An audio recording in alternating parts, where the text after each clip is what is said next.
पिछले क्लास में वोकैब पढ़ाए थे, आज आफ्टर और बिफोर वाला केस भी देख लेंगे, पास्ट एंड डिफरेंट का, है ना। उसमें क्वेश्चन वेश्चन देख लें। फिलहाल देखो वर्ब है, कुछ वर्ड है, वर्ब का टॉपिक अभी नहीं है। देखिए पहला वर्ड है जिसका नाम क्या है, एक्साइट। एक्साइट का मतलब क्या होता है, किसी को मतलब उत्तेजित करना, किसी को गुस्सा दिला देना। समझ पा रहे नहीं पा रहे, उसको क्या कहोगे, एक्साइट कहोगे।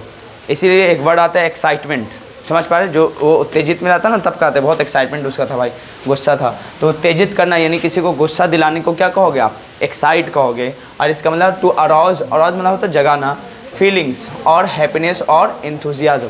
एंथुजियाज्म मतलब होता है वो मतलब किसी का रुचि जगाना, उत्तेजित करना, किसी का गुस्सा दिलाना होता है ना, तो उसमें कुछ एनर्जी डाल दिया जाए ताकि वो कुछ कर पाए गुस्से के तौर पे, या हो सकते हैं मूड अच्छा कर पाओ जिसकी वजह से कुछ कर पाएगा वो, ठीक है ना। उसको कहते हैं अराउज कर देना, एक्साइट करना, उत्तेजित करना, गुस्से दिलाने के केस में आएगा, ठीक है ना। या किसी को मतलब मंद बुद्धि है, उसको हौसला ऐसा मोटिवेट कर देना जिससे वो करने के लिए कुछ बाधित हो जाए, उसको क्या कहोगे, एक्साइट कर देना, ठीक है ना। एक होता है जिसका नाम है इंसाइट। इंसाइट का मतलब होता है उकसाना, भड़काना, है ना। मालूम चला कई जगह पे देखोगे इंसाइट कर देते। एक्साइट तो किया आपने, एक्साइट का मतलब क्या समझोगे, उत्तेजित किया, मोटिवेट करके किसी को काम को कराया, चाहे गुस्सा दिला दिया उसको तब कर दिया। जैसे मालूम चला आप 20 से 25 साल की उम्र के हैं और मालूम चला कोई व्यक्ति इस उम्र के बीच का है और उसको कहें 10 किलो का बोरा नहीं उठेगा, ऐसा होता ना कि हाँ भाई आपसे कहाँ उठेगा, तो आप उसको उत्तेजित कर रहे कि भाई ऐसा कैसे होगा, टारगेट दे रहे कि नहीं दे रहे। और वही वर्ड आपके लिए क्या आएगा, एक्साइट कर दिया आपने, उसको उत्तेजित दिला दिया, मोटिवेट कर दिया, उसके लिए आएगा। और एक और आता है इंसाइट। क्या है इंसाइट का मतलब होता है उकसा दिया, भड़का दिया, यानी गुस्सा के तौर पे उसको भी यूज़ करेंगे, लेकिन कब होगा, वो नाउन की तरह यूज़ होगा, टू अराउज अनप्लीजेंट और वायलेंट फीलिंग्स। मतलब कब होता है, ये नेगेटिव सेंस में यूज़ होता है, जबकि ऊपर वाला जब गुस्सा दिलाते हैं तो कुछ काम को पॉजिटिविटी दिलाने के लिए करते हैं। यानी आप किसी का मूड नहीं है कुछ करने का, जैसे पढ़ने का मूड नहीं, तो आपने उसको एक्साइट किया, उत्तेजित किया, मोटिवेट किया, तो पॉजिटिव सेंस में यूज़ होगा। जबकि जब इंसाइट है उसका मतलब होगा नेगेटिव सेंस में, इसका मतलब होगा अनप्लेजेंट, ना चाहते फिर भी वो वायलेंट फीलिंग्स दे देना जिसमें उसको गुस्सा है, वो गलत काम कर बैठे। इसमें पॉजिटिविटी का केस आता है। एक्साइट और इंसाइट में यही डिफरेंस है। इसका मतलब होता है नेगेटिव सेंस में किसी को भड़का देना, गुस्सा दिला देना, ऊपर में क्या है, पॉजिटिविटी केस में आता है एक्साइट, ठीक है कि नहीं है। एक्साइट का मतलब क्या समझोगे, उत्तेजित करना, लेकिन कब, पॉजिटिव वे में होता है। समझ पा रहे, किसी को ऐसा मोटिवेट करना, कुछ ऐसा मतलब दिल में फीलिंग्स दिलाना गुस्सा टाइप का जिससे वो काम करे लेकिन वो पॉजिटिविटी आए। इसमें क्या होता है, उकसा देना, भड़का देना, नेगेटिविटी में आ जाए। समझ पा रहे कि नहीं पा रहे। इसका मतलब भी होता है, देखो दोनों का मतलब होता है फीलिंग को ही जगाना, लेकिन एक अनप्लीजेंट वे में, एक होता है प्लीजेंट वे में। समझ पा रहे कि नहीं पा रहे। अब एक एक्सपीडियंट है। एक्सपीडियंट का मतलब होता है सही या लाभदायक। आपके लिए कई चीज़ें एक्सपीडियंट हो सकती है, जैसे आपका अपने ऊपर ख्याल करना, हेल्पफुल और useful in a particular situation. जो मतलब पर्टिकुलर निश्चित सिचुएशन में, निश्चित स्थिति में यूज़फुल होता है, लाभदायक होता है या हेल्पफुल होता है, मददगार साबित होता है, उसको क्या कहोगे, एक्सपीडियंट कहेंगे, एक्सपीडियंट कहोगे। समझ पा रहे कि नहीं पा रहे। एक्सपीडियंट का मतलब क्या होगा, सही या लाभदायक। जैसे मालूम चलो कोई आपको अच्छा नोट्स दे दे और पूरा क्वेश्चन आंसर आपके एग्जाम में उसी से आ जाए, तो वो आपके लिए एक्सपीडियंट हो गया, हेल्पफुल हो गया। समझ पा रहे कि नहीं पा रहे। तो एक्सपीडियंट किसको कहोगे, जो सही है, ऑथेंटिक है, लाभदायक है आपके लिए। समझ पा रहे कि नहीं पा रहे, कोई दिक्कत तो नहीं है, उसको कहेंगे। एक होता है एक्सपेडिशियस। एक्सपेडिशियस का मतलब होता है शीघ्र, जो फुर्ती से कर दे, पूरा प्रॉम्प्ट हो जाए। प्रॉम्प्ट का मतलब होता है बहुत जल्दी से, सुन। समझ पा रहे कि नहीं पा रहे। एक्सपेडिशियस, एक्सपेडिशियस का मतलब क्या समझो, शीघ्र या फुर्ती से, बहुत जल्दी, जो मतलब देखोगे तुरंत हो जाता है। क्लियर है ना। तो आप देखोगे हाँ कई जगह पे होता है ना, आपका फुर्ती से काम हो जाता है, आप कहोगे कि नहीं कहोगे, उसे वो कहते हैं फुर्ती से। एक होता है एक्सटिंक्ट। एक्सटिंक्ट का मतलब होता है विलुप्त। विलुप्त मतलब जो दिखाई ना हो, डिसअपियर हो जाए, खत्म हो जाए, उसको कहते हैं no longer existence. No longer exist का मतलब होता है जीवित होना, कहीं पे उसका अस्तित्व होना। और नो लॉन्गर एग्जिस्टेंस का मतलब क्या होगा, अब वो ना होना, जो अस्तित्व ना होना, उस दुनिया में ना होना, ख़त्म हो जाना, उसको कहेंगे एक्सटिंक्ट हो जाना। कई ऐसे जानवर जो इस दुनिया से क्या हो चुके हैं, एक्सटिंक्ट हो चुके हैं, विलुप्त हो चुके हैं। क्लियर है, उसको क्या कहोगे, एक्सटिंक्ट। एक होता है इंटिंक्ट। इंटिंक्ट का मतलब होता है मूल प्रवृत्ति का। समझ पा रहे, जिसको आप कहते हैं इनबॉर्न इम्पल्स। मूल प्रवृत्ति समझते हो, व्हाट इज मूल प्रवृत्ति या इंटिंक्ट क्या होता है। मूल प्रवृत्ति समझ में आता है, क्या होता है, कुछ नहीं समझ में आता। देखो इनबॉर्न इम्पल्स, देखो मूल प्रवृत्ति का मतलब होता है, आप जैसे सिस्टम कैसा होता है कि मालूम चला एक भाई हुआ, मतलब 3 भाई इधर है, 3 बहन है ना, और किसी का देखोगे मान लो आधा दर्जन है, ठीक है, क्या टेंशन की बात है ठीक है, 1 दर्जन कर देंगे, ठीक है, तेरा टाइम आएगा तो। अब देखो, अब देखिए इधर अरे चलो इधर छोड़ दो, इधर बॉयज़ मान लेना, इधर गर्ल्स मान लेना, छोड़ो अभी, ठीक है, अब तो मान के चलते हैं। अच्छा ज़्यादा लग रहा है क्या गर्मी, थोड़ा है बर्दाश्त कीजिए। बॉयज़ इधर गर्ल्स है। अब देखो आप लोग क्या होते हैं, मूल प्रवृत्ति का कभी कभी होते हैं, आप लोग का हैबिचुअल एक्शन होता है परमानेंट, है ना।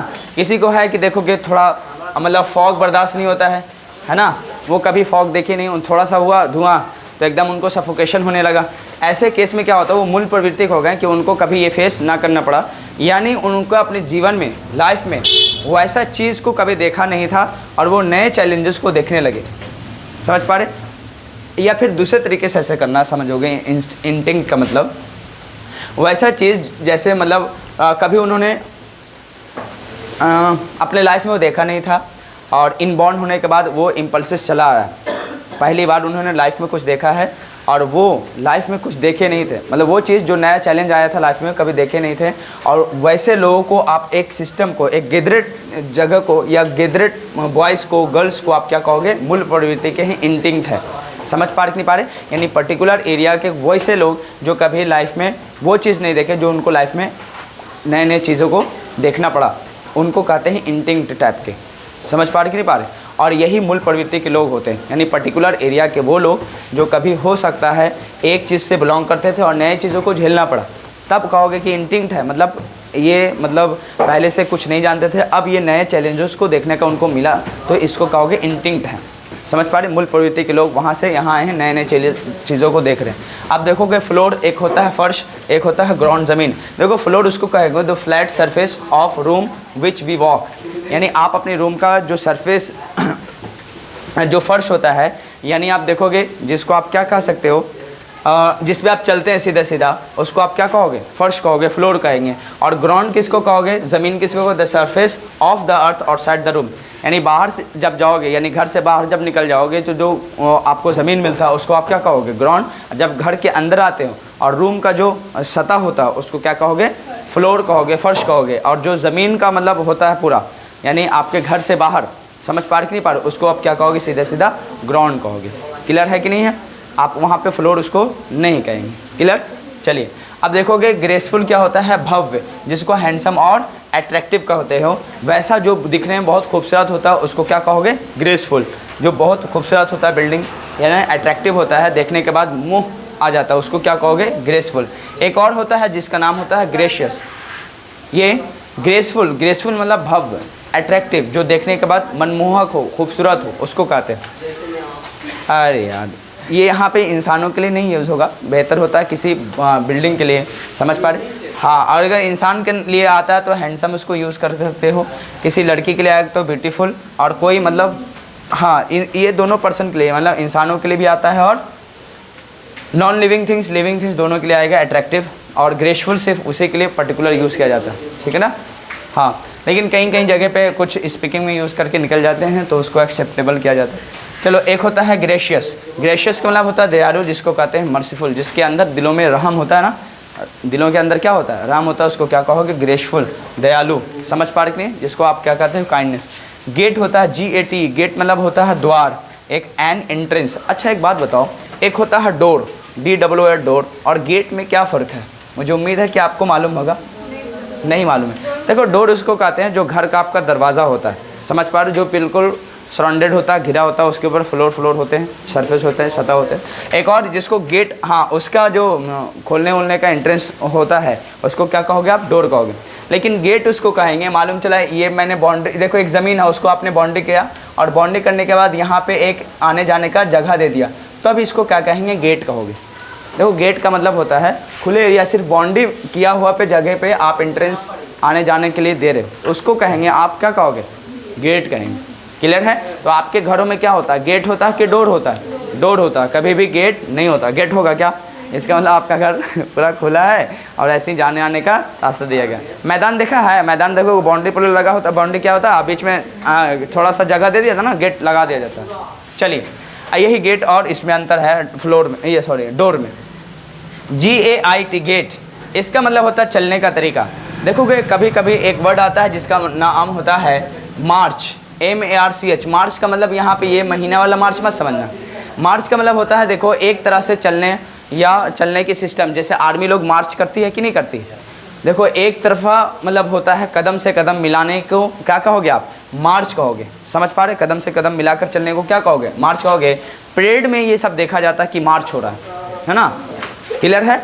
कब कहोगे ये मार्च कब होता है भाई, जब परेड होता है तब। और वही देखोगे यही गेट है, इसी में ये होता है कि चलने का आपका जो तरीका होता है, एक साथ कैसे चल रहे हो नहीं चल रहे हो, उसको क्या कहोगे आप, गेट कहोगे। चलने का तरीका, पर्टिकुलर वे ऑफ वॉकिंग, चलने का तरीका, जिसका सिमिलर वर्ड आप कह सकते हो कि मार्च है। मार्च मतलब महीना वाला मार्च मत समझना, इसका मतलब होता है कदम से कदम मिलाना, जिसको आप क्या कहते हो, परेड सिस्टम में यूज़ होता है। समझ पा कि नहीं पा रहे, एक तरह का साउंड निकलता है इसमें। मुझे उम्मीद है कि इतनी बातें क्लियर हो गई जी। देखिए एक यहाँ शायद यहाँ पे वर्ड कट रहा होगा, तो मैं यहाँ पे लिख दूँ GAIT, गेट का मतलब क्या समझोगे यहाँ पे, नहीं ये GAT गेट मतलब द्वार होता है। समझ पा रहे कि नहीं पा रहे। और GAIT का मतलब क्या होगा, हाँ चलने का तरीका, पर्टिकुलर वे ऑफ वॉकिंग इसको कहेंगे, जिसको आप क्या कर रहे थे, आप मार्च कर रहे थे। एक और है जिसका मतलब, आप देखो दो वर्ड और बहुत इंपॉर्टेंट है। एक वर्ड है गवर्नमेंट, GOURMAND, गवर्नमेंट। गवर्नमेंट का मतलब होता है पेटू, जो मतलब खाने में बहुत क्या होता है, हाँ मशहूर होता है। मतलब देखो जितना खा ले फिर भी कम पड़ता है, ऐसा देखा है कि नहीं देखा। उसको ग्लटन भी कहते हैं। ग्लटन मतलब ग्लटन मतलब क्या होगा, हाँ GLUTWN, ग्लटन का मतलब क्या समझोगे, पेटू। चलिए ग्लटन का मतलब क्या समझोगे, पेटू इंसान, जिसको आप गवर्नमेंट कहोगे। एक और वर्ड आता है जिसको आप कहे गौरमेंट, इसको पढ़ते हैं, इसको क्या पढ़ते हैं, GOUR, वही होगा देखो जो और MET वाला केस है, गवर्नमेंट, ठीक है ना। इस गवर्नमेंट का मतलब क्या होता है, जो आप डिलीशियस खाना बनाते हो ना, ठीक है ना, अट्रैक्टिव नहीं हो बनाते हैं कि वाह, खाने के लिए एकदम अट्रैक्ट हो जाते हैं कि बस ये तो गवर्नमेंट है। गवर्नमेंट मतलब समझ में आया। जो आप कभी देखोगे डिश जो होता है बना बनाया इतना अच्छे से सजाते हैं कि ऑटोमेटिक वो उसकी वजह से आपको अट्रैक्शन आता है कि चलो एक बार खा ही लेते हैं, वो उसको कहते हैं गवर्नमेंट, ठीक है ना। तो गवर्नमेंट का मतलब क्या समझोगे, वही मतलब ऐसा मतलब पाक या कला या पारखी जिसको कहते हैं, फूड कॉन्ज़र्व कहते हैं उसको, ठीक है ना, कोई दिक्कत तो नहीं है। चलिए तो इस गवर्नमेंट का मतलब क्या समझोगे, ग्लटन समझोगे। ग्लटन का मतलब क्या समझोगे, पेटू इंसान। और गवर्नमेंट का मतलब क्या समझोगे, वो जो आप खाने के लिए देखोगे दस्तरखान बिछाने से पहले एकदम बहुत अच्छे से तरीके से सजाते हो ना, और वो अट्रैक्टिव आता है, अट्रैक्शन आता है कि वाह ज़बरदस्त होगा भाई, महक से पता चलता है ना, उसको कहते हैं गवर्नमेंट। हाँ अच्छा नहीं लगा, हाँ वो तो खाने के बाद ना पता चलेगा। समझ पा रही कि नहीं, खाने में नमक है कि नहीं, वो तो खाने टेस्ट लेने के बाद ना पता चलेगा। ऐसा नहीं है, हर चीज़ों को नहीं पता कर सकते, ठीक है।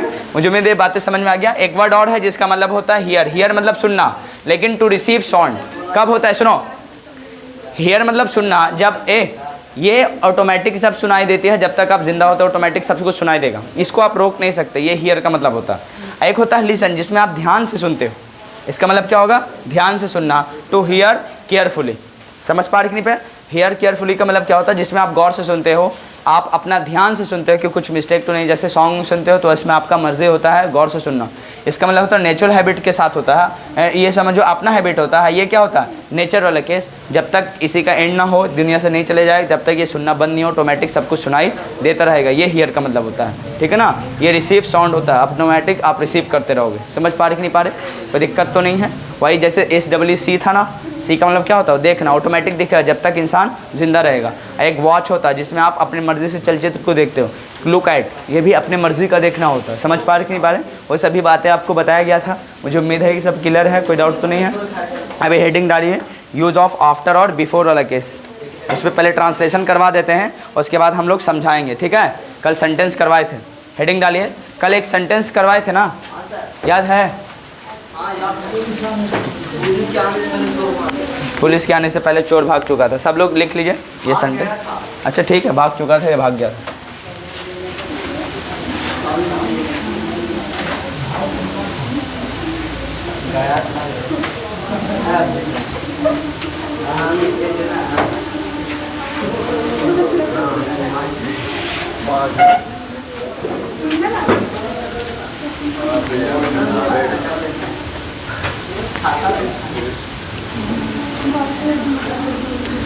चलिए एक सेंटेंस लिख लिए, क्या लिखें? वही बचपन वाला केस याद है? पुलिस के आने से पहले चोर भाग चुका था। वो ट्रांसलेट किए थे ना, इसको खुद से करके दिखा सकते मुझे?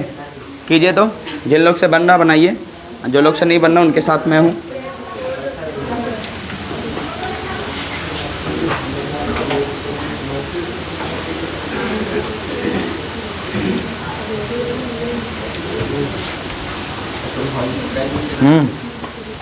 बन गया कि नहीं बना?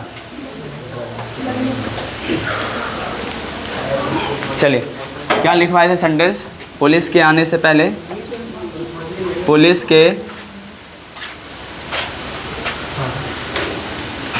के आने से पहले चोर भाग चुका था, यही ना?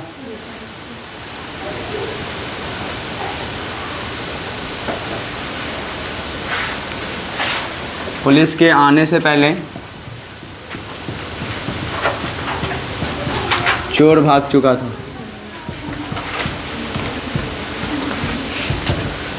याद करो, एक टाइम लाइन आपको कल बताए थे।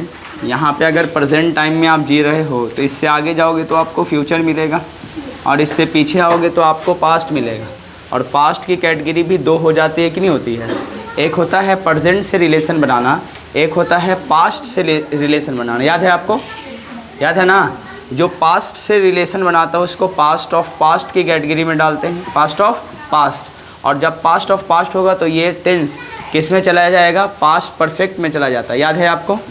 और ये जो पास्ट यानी प्रेजेंट से जो रिलेशन डायरेक्ट बनाएगा, समझ पा रहे हो, उसको पास्ट इंडेफिनिट में लिखेंगे। समझ पा रहे कि नहीं पा रहे? पास्ट इंडेफिनिट में लिखेंगे। उम्मीद है क्लियर है? और बाकी आपका प्रेजेंट टाइम तो चल ही रहा, ठीक है ना? अब देखिए, फ्यूचर की कोई कैटेगरी नहीं है। फ्यूचर में बस यही प्रेजेंट से रिलेशन डायरेक्ट बनेगा। उसमें ऐसा नहीं कि फ्यूचर ऑफ फ्यूचर हो जाएगा। समझ पा रहे? क्योंकि फ्यूचर एक बार आए नहीं तो और उसके इमेजिन नहीं कर सकते, जबकि पास्ट का कर सकते हो। समझ पा रहे? चलिए यहाँ पे और बताइए, प्रेजेंट ये सब सभी टाइम, ये तो मतलब क्या है? इलॉजिकल है, ये सिर्फ माना हुआ टाइम है। ये रियलाइज़ थोड़ा समय के लिए होता है, बाकी तुरंत बीत जाता है तो पास्ट ही बन जाता है, ठीक है कि नहीं है? और यही आप पास्ट से भी पीछे चला जाएगा तो इसको क्या कहोगे? Past of past. क्लियर? कोई दिक्कत तो नहीं है? अब देखिए, याद करो, पुलिस के आने से पहले चोर भाग चुका था, ये भी पास्ट का सेंस है, और पुलिस के आना भी पास्ट है। दोनों पास्ट है कि नहीं है? देखो इसमें कौन सा काम पहले हुआ? चोर भागा पहले कि पुलिस पहले आई है? चोर भागा पहले, यानी जो काम आप देखोगे बाद में होगा। समझ पा रहे नहीं है? प्रेजेंट से बहुत बाद में होगा तो उसको पास्ट ऑफ पास्ट में लिखोगे, है ना? यानी पुलिस देखो रिसेंट पास होगा कि नहीं होगा? पुलिस आया, उससे पहले ही चोर भाग चुका था, यानी पास्ट बताओ। यहाँ पे ये मतलब चोर भाग चुका था, ये एक्शन यहाँ होगा, और ये जो पुलिस आई है ये एक्शन यहाँ होगा। क्यों? प्रेजेंट से ये डायरेक्ट रिलेशन बनाएगा ना, क्योंकि रिसेंट हुआ है। समझ पा रहे कि नहीं पा रहे? जो बहुत पहले होगा वो पास्ट प्रेजेंट से बहुत दूर होगा। जो तुरंत हुआ है उसको क्या कहोगे? प्रेजेंट से पास में रखोगे। प्रेजेंट से बहुत पास रखोगे किसको? पास्ट इंडेफिनिट को ही रखना पड़ेगा। जो बहुत पहले हो उसको किस में रखोगे? पास्ट ऑफ पास्ट में, पास्ट परफेक्ट में। यानी बहुत पहले काम कौन सा हुआ था? चोर भाग चुका था, ये नहीं लिखोगे तो इसको पास्ट ऑफ पास्ट में कैसे बनाओगे? याद करो, पास्ट परफेक्ट किस में बनेगा? Subject plus head plus third form verb में बनेगा कि नहीं बनेगा? याद है ना आपको? और बताइए, पास्ट इंडेफिनिट किस में बनता था? याद है आपको? सब्जेक्ट होता था, उसके बाद क्या लगाओगे? सेकंड फॉर्म वर्ब, उसके बाद ऑब्जेक्ट, या फिर क्या लगाओगे? Other word. क्लियर? अब देखिए यहाँ पे इसको अगर ट्रांसलेट करोगे आप तो कैसे करोगे बताओ? देखो, जो काम पहले हुआ उसको पहले लिखोगे। क्या लिखेंगे? चोर पहले भागा तो लिखेंगे द थीफ, THIEF, थीफ। उसके बाद क्या लगाओगे? हैड। फ्लेड का मतलब क्या होता है? फ्ली का मतलब होता है भाग जाना, फ्लेड उसका सेकंड थर्ड फॉर्म होता है, तो ये V3 है। The thief had fled. उसके बाद क्या लगाओगे? यहाँ पे से पहले के लिए क्या बताए थे? बिफोर बताए थे कि नहीं बताए थे? याद है? अब बिफोर मंडे याद करो, वही वाला केस है। बिफोर, उसके बाद पुलिस के आने से पहले बिफोर, उसके बाद क्या लगाओगे? The police. इसको किससे बनाएंगे? क्या पास्ट ऑफ पास्ट में जाएगा ना? रिसेंट पास्ट में आएगा, तो रिसेंट पास्ट के लिए क्या लगाओगे? Past indefinite. तो कम का क्या हो जाएगा? सेकंड फॉर्म केम हो जाएगा, CAME केम, ठीक है ना? या यहाँ पे एक आने का मतलब पहुँचना भी होता सकता है, तो यहाँ पे हो सकता है आपने ट्रांसलेशन में अगर REACHED रीच्ड भी लिख दिया है तो भी क्या समझोगे? सही मान लेना, ठीक है ना? लेकिन केम सबसे प्रॉपर होगा। यानी पुलिस के आने से पहले चोर भाग चुका था, इसका ट्रांसलेशन क्या लिखोगे? The thief had fled before the police come. क्यों केम लिखा? क्यों लिखा इसको पहले? क्योंकि पास्ट ऑफ पास्ट में है इसलिए पास्ट परफेक्ट में बना, और पास्ट रिसेंट पास्ट में है इसलिए आप किसको बनाओगे? पास्ट इंडेफिनिट बनाओगे। समझ पा रहे कि नहीं पा रहे? क्लियर? अच्छा एक बात बताइए, आप कभी डेट वाइज पढ़ते होगे तो अगर मालूम चला यहाँ पे क्या है 2000, अच्छा आपने पढ़ा होगा, चलो एडी का केस कभी पढ़ा है ना, कहीं ना कहीं 0 से तो शुरुआत हुई होगी ना डेट की, तब ना उससे कैलकुलेट करके आप कह रहे 2024 आज है ना। तो इधर एडी के बाद वाला पॉजिटिव होता है और एडी से बाद वाला बीसी का जो केस होता है माइनस में होता है। आपने मैथमेटिक्स में बहुत पढ़ा होगा, जैसे ये नंबर सिस्टम आप पढ़े होगे, उसमें नंबर लाइन अगर पढ़े हो तो यहाँ पे 0, तो इधर आगे वाला प्लस, इधर क्या होगा माइनस, ऐसा पढ़े कि नहीं पढ़े। अच्छा -1 बड़ा कि -2 बड़ा है, -1 बड़ा है और -2 छोटा। अच्छा अब उल्टा ले लो, 1 बड़ा कि 2 बड़ा, पॉजिटिव में 2 बड़ा है, यानी आपने देखा, देखो माइनस में जितना बड़ा वैल्यू रहेगा उसका वैल्यू उतना कम होगा, है ना। और जबकि पॉजिटिव में जितना बड़ा वैल्यू होगा उसका और उतना बड़ा वैल्यू आप दे सकते हैं। यही बात यहाँ भी देखोगे। देखिए अगर मैं यहाँ पे -2024 लिखूँ, -2024 कहीं ना कहीं हुआ होगा, और मैं लिखता हूँ -200, बताओ कौन सा बड़ा डेट है, मतलब 0 के कौन नज़दीक आएगा, 2024 माइनस का आएगा कि -2000 आएगा, 200 आएगा, 200 माइनस यहाँ पे लिखोगे, है ना, और इसके पीछे कहीं ना कहीं 2024 लिखोगे। यानी आप खुद बताइए जो प्रेजेंट के करीब आ रहा डेट, यानी देखो 2024 पहले बीता होगा पीछे में, तब ना 200 आया होगा, यानी ये पहले आप झेल चुके होंगे, बाद में ये आया होगा। बातें समझ पा रहे कि नहीं पा रहे। अब पॉजिटिव कर दें, पॉजिटिव कर लो, बताओ कौन सा पहले झेलोगे, 200 पहले झेलना पड़ेगा, बाद में 2024 झेलोगे ना। समझ पा रहे, नहीं उल्टा चलता। यही बात यहाँ भी है, कहाँ पे, ये मतलब टाइम लाइन में जो पास्ट ऑफ पास्ट चला रहे हैं। समझ पा रहे कि नहीं भाई, इसको पहले क्यों लिखे समझ में आया, क्योंकि इस पहले एक्शन हुआ होगा। समझ पा रहे कि नहीं पा रहे, कोई दिक्कत तो नहीं है, बाद में ये हुआ होगा पास्ट इंडेफिनिट। तो जो मतलब प्रेजेंट से बहुत नज़दीक होता है उसको पास्ट इंडेफिनिट में, जो प्रेजेंट से बहुत दूर होगा और बिना पास्ट के रिलेशन नहीं होगा तो उसको पास्ट परफेक्ट बनाओगे। अगर पास्ट परफेक्ट लिखना भी है तो बिना पास्ट के रिलेशन के आप कभी नहीं लिख सकते। समझ पा रहे कि नहीं पा रहे, कोई दिक्कत तो नहीं है। चलिए, तो मुझे उम्मीद है कि ये कैसे होता है समझ में आ गया होगा पक्का, है ये टाइमलाइन के अकॉर्डिंग। हाँ, इसको ये इधर क्यों नहीं लिखें, इसको ऐसा क्यों नहीं लिखें, उल्टा नहीं लिख सकते। समझ में आया पक्का। चलिए हाँ ठीक है, मिल जाएगा। इसको पहले ट्रांसलेट कर लो और 2-3 करवा दे रहा हूँ, लिखिए। ठीक है, कोई बात नहीं, जल्दी से इसको कर ले, 2 ट्रांसलेशन करवा दो, आफ्टर वाला भी और बिफोर वाला भी। कल इस पर हम लोग क्वेश्चन आंसर और एरर देख लेंगे, ठीक है। लिखिए। क्या बनाने में, क्या बनाने में, वोकैबुलरी। चलिए लिखिए, सेंटेंस, सेंटेंस लिखो। सेंटेंस लिखिए। एक और केस आप लोग बहुत बचपन पढ़े होंगे, क्या पढ़े थे बताओ, याद है। ट्रेन के खुलने से पहले लिखो।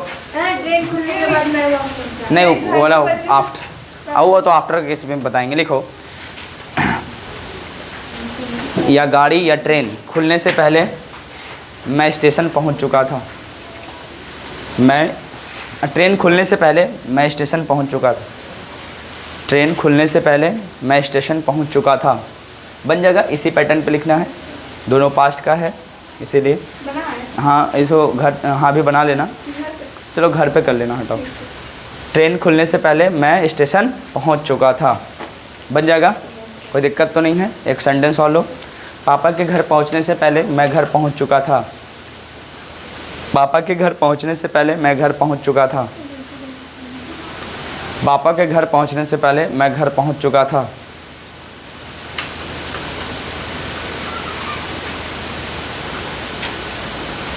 पापा के घर पहुंचने से पहले मैं घर पहुंच चुका था, हो गया।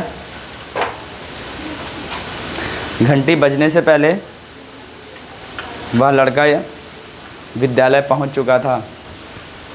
घंटी बजने से पहले वह लड़का विद्यालय पहुंच चुका था। घंटी बजने से पहले वह लड़का विद्यालय पहुंच चुका था।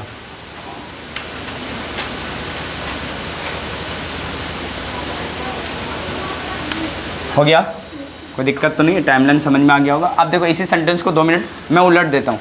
उलटने का केस कैसे लिख रहा हूँ, मैं एक सेंटेंस लिख रहा हूँ, गौर से देखना। तो इसमें कोई डिफरेंस ही नहीं नज़र आएगा कि सर आप कोई डिफरेंस ही नहीं रखे, खाली चेंजेस किए हैं ऐसा।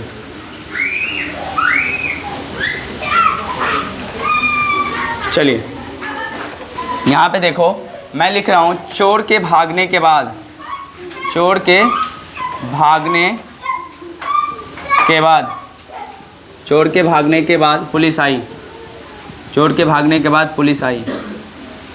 क्या बात बराबर है कि नहीं? कोई दिक्कत हुआ? अच्छा एक बात बताओ, के बाद किसके बाद? चोर के भागने के बाद। एक्शन तो यही पहले हुआ है ना। आफ्टर मतलब क्या लिखोगे? के बाद। तो इसका मतलब ये एक्शन कंप्लीटेड हो गया होगा, बहुत पहले इसको लेगा के बाद। उससे पहले क्या हुआ है? के बाद मतलब किसके बाद? चोर के भागने के बाद। तो यहाँ पे क्या लिखना पड़ेगा? द थीफ, यही ना लिखोगे? द थीफ, उसके बाद क्या लिखोगे? हैड, उसके बाद क्या लगाओगे यहाँ पे? फ्लेड, खत्म। उसके बाद उससे पहले क्या लगाओगे? The police came, the police came, the police CAME केम। एक बात आपने देखा कि जब आफ्टर लगा होगा तो आफ्टर के बाद पास्ट परफेक्ट टेंस क्या लगाओगे? पास्ट परफेक्ट टेंस, समझ, क्योंकि काम किया हुआ रहेगा ना, बहुत पहले काम पूरा कंप्लीट। पहले कौन सा होगा? पुलिस का आना हुआ है कंप्लीट, या चोर का पहले भागना कंप्लीट हुआ? तो यानी जो पहले कंप्लीट एक्शन हुआ है कौन सा हुआ है, इसीलिए आफ्टर वही लेगा। आफ्टर मतलब के बाद, समझ पा रहे कि बात? तो के बाद पहले एक्शन तो ये हुआ, उसके बाद ना ये हुआ है, तो इसके बाद ये, तो पहले क्या लिखोगे? आफ्टर के पहले जो हो चुका, मतलब आफ्टर मतलब होता है के बाद, जो पहले एक्शन हुआ उसको पहले ले लोगे, और बाद में क्या लिखोगे? Past indefinite tense. इसलिए जब भी बिफोर और आफ्टर का केस लगेगा तो ध्यान देना है, बिफोर अगर रहा कंजंक्शन तो बिफोर के बाद पास्ट इंडेफिनिट लगाना, पास्ट इंडेफिनिट, समझ पा रहे कि नहीं पा रहे? और उससे पहले क्या लगाओगे? पास्ट परफेक्ट टेंस, है ना। और जब आफ्टर लगा दें तो उल्टा हो जाएगा, क्या लगाओगे? उल्टा, इसको पलट देना, पहले है ना पास्ट इंडेफिनिट, और बाद में पास्ट परफेक्ट टेंस, है ना। पास्ट इंडेफिनिट पहले होगा, पास्ट इंडेफिनिट, पास्ट इंडेफिनिट, है ना। और उसके बाद क्या लगाओगे? Past perfect. ये बातें ध्यान रखना, एरर में कल करवाएंगे, पहले इसको कॉपी कर लीजिए, मुझे उम्मीद है कि आप कॉपी कर लीजिएगा। बात बराबर है, कोई दिक्कत नहीं है ना। ऐसा कहो या ऐसा कहो। अब 2-3 सेंटेंस उसको उलट दे रहा हूँ, कौन सा जो मैंने दिया है उसको सेंटेंस को पलटी कर रहा हूँ, उसको देखना बनाना। हाँ तो कोई बात नहीं, पढ़ना है। अब बारिश भी हो रही है, नहीं हो रहा? अच्छा ठीक है, इसको कंप्लीट कर लो, और 2-3 सेंटेंस इस पर लिखो, फिर उसके बाद निकलेंगे। Don't worry, do fast.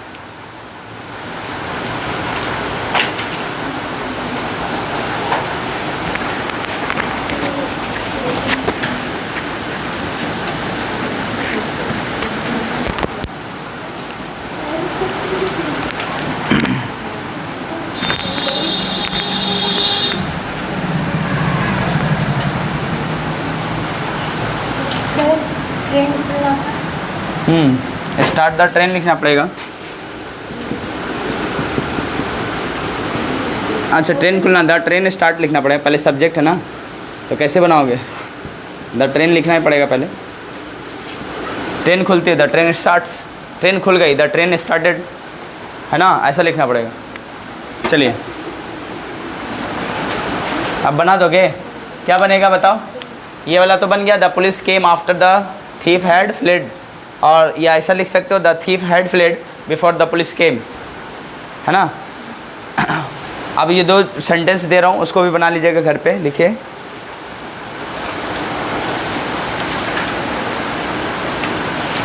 लिख लिए? सब कंप्लीट हुआ?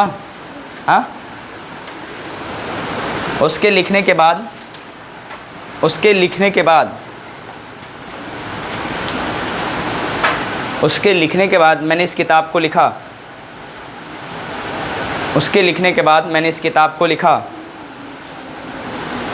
उसके लिखने के बाद मैंने इस किताब को लिखा।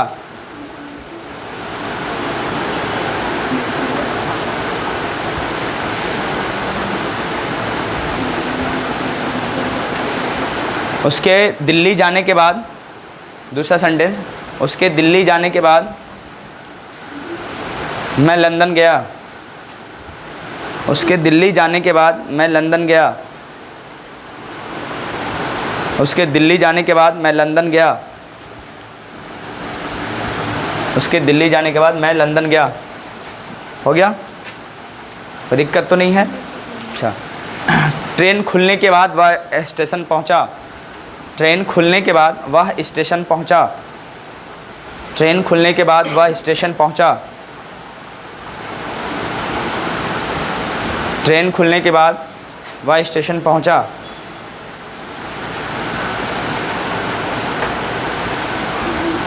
ठीक है,